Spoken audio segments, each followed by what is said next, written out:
असं वाकत चालावं लागते. हो वाकत चालूच वाटायला लागत तसं. मी कामं वाकूनच करत आहो, खोटं नाही सांगणार.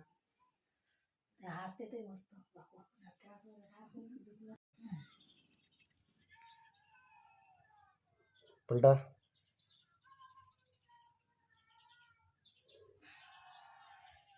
सरळ उभं नाही राहत आहेत.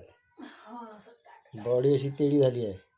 माहित नाही हा. सन्न करते पण टाईट वा. चालून पहा.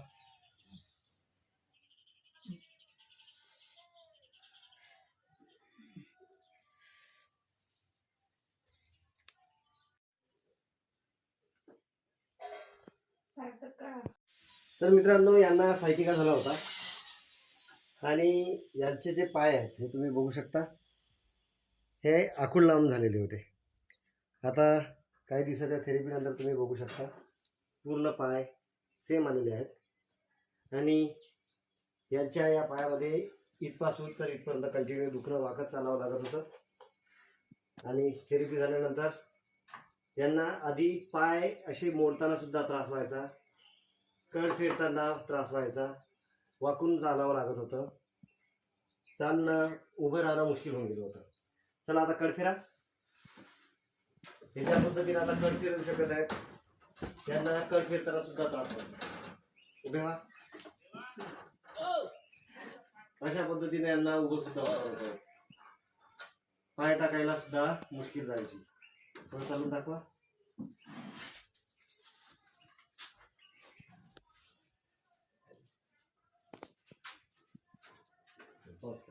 अच्छा, काय त्रास होता तुम्हाला? हे मांडीचं दुखण्याचं,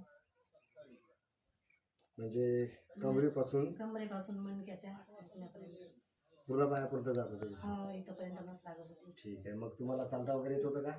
नाही. चालताना काय त्रास व्हायचा? पायाची नस लागायची. बागून चाललं तर चालता येत नाही, तर असं उभं बी होता येत नव्हतं, बसता येत नव्हतं, झोपलं तर कळ फेरता येत नव्हतं, उठताना त्रास येत होता. बरं, मग त्यासाठी तुम्ही दवाखाना केला का? केला 2दा. अच्छा, दवाखान्यात काही आराम? काहीच नाही.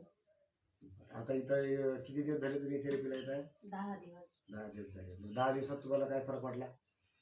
चांगलं वाटत आहे. 2-3 दिवस त्रास वाटेल, आता चांगलंच आहे. म्हणजे थोडं थोडं पाय म्हणता आलं, उभं होता आलं आणि आता चालता येते. आणि उठता बसताना जो त्रास होता तो त्रास होते का आता?